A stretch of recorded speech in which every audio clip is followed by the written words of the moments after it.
ICDS সেন্টারে নেই কোনো ছাউনি। গ্রীষ্ম বর্ষা ফাঁকা জায়গাতেই রান্না হয় শিশুদের খাবার। সামনেই টিউবওয়েলের শর্টপিট জল জমে নর্দমায় পরিণত হয়েছে। সেই সামনেই হচ্ছে রান্না, যার ফলে খাবারের মধ্যে কীটপতঙ্গ পড়ার আশঙ্কাও রয়েছে। এ বিষয়ে জানালেন কেনা গ্রামের বাসিন্দা রঞ্জিত কুমার মাহাতো। আইসিডিএস সেন্টারের কর্মী জানালেন, এভাবেই রান্না করে চলেছি দীর্ঘদিন ধরে। ব্লকের সিডিপিওকে জানিয়েও কোনো সুরাহা মেলেনি। কেনা অঞ্চলে তৃণমূল কংগ্রেসের অঞ্চল সভাপতি নিত্যানন্দ পাল জানান, 2019 সালে ওই আইসিডিএস সেন্টারের ঘর করার জন্য ব্লক থেকে টাকা এসেছিল 6,50,000। তার কাজ শুরু হয়েছিল। জমি জায়গা সংক্রান্ত সমস্যার জন্য এলাকার বেশ কয়েকজন বাধা দেয়, সেই কারণে অসম্পূর্ণ অবস্থায় থেকে যায়।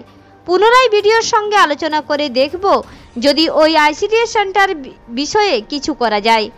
এই বিষয়ে পুঞ্চা ব্লকের সিডিপিও জানান, বিষয়টি তিনি খবর নিয়ে সমাধানের চেষ্টা করবেন।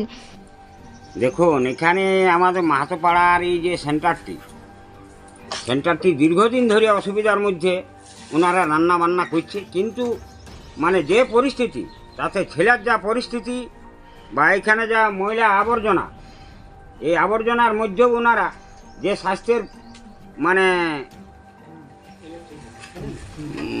ব্লক বা স্বাস্থ্য থেকে যেরকম বলছে যে স্বাস্থ্যের ছেলের ব্যাপারে যে সুবিধার জন্য, তো এইখানে যা পরিস্থিতি তাতে যা সুবিধা হবে কি, মানে ছেলে আরও অসুবিধায় পড়ে যাবে। খাবারে মাছি মশা নানা রকম ময়লা আবর্জনার মধ্যে ইনারা রান্না করছে।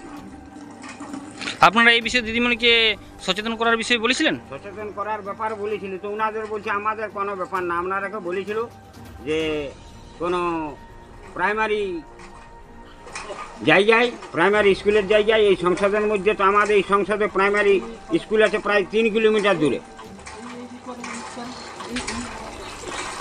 জানিও কোনো তার সুরাহা হয়নি? না, কোনো সুরাহা হয়নি। পরিষেবা দিয়ে দিই যত সম্ভব আমরা এই পরিষেবা দিই এরকমভাবে। আজ কতদিন ধরে এইভাবে রান্না করছেন? হলো দীর্ঘদিনই হলো। আপনি জানিয়েছেন ব্লকের সিডিপিওর কাছে, কিন্তু জানিয়ে কি কোনো ফল হয়নি? কিন্তু বর্ষাকালে আপনারা রান্না করেন কিভাবে?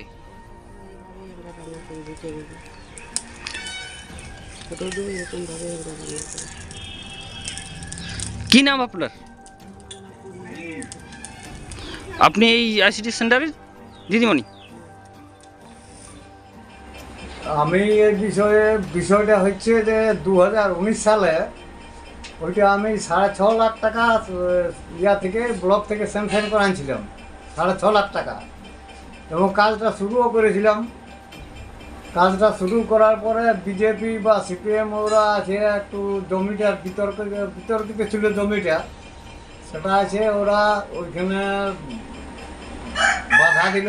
বাধা দেওয়ার পরে আর সে কাজটা তখন বন্ধ হয়ে গেল। ওইখান থেকে কিছুটা কাজও হয়েছিল, ভিজটাও হয়েছিল এবং গুটি বালি সব নামিয়েছিল। নামার পরে তখন বাধা দিল, তখন ওইখানে কাজটা সেই তখন থেকে বন্ধ হয়ে আছে।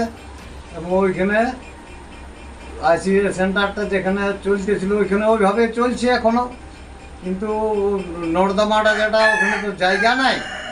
আমরা শকপিটও করেছিলাম, বড় শকপিটে দিয়েছিলাম, কিন্তু শকপিটটাও জলটা ধরছে নাই। এখন একটু অসুবিধায় চলছে। তো যাই হোক, এখন আপাতত ওই ছানির ব্যবস্থা করে দিয়েছি, এমনি ইয়া দিয়ে এখন পলিথিন দিয়ে ছানির ব্যবস্থা করে দিয়েছি। তারপরে আমরা বিডিও সাহেবের কাছে যাচ্ছি, যে একটু চেষ্টা করছি যদি যাতে ওইটা হয়, জায়গাটা ওইখানটায় হয়।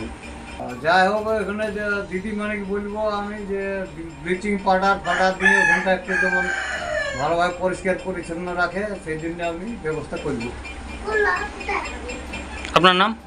নিত্যানন্দ পাল। কেনা থেকে দীপু পরামানিকের রিপোর্ট, রূপসী বাংলা মিডিয়া।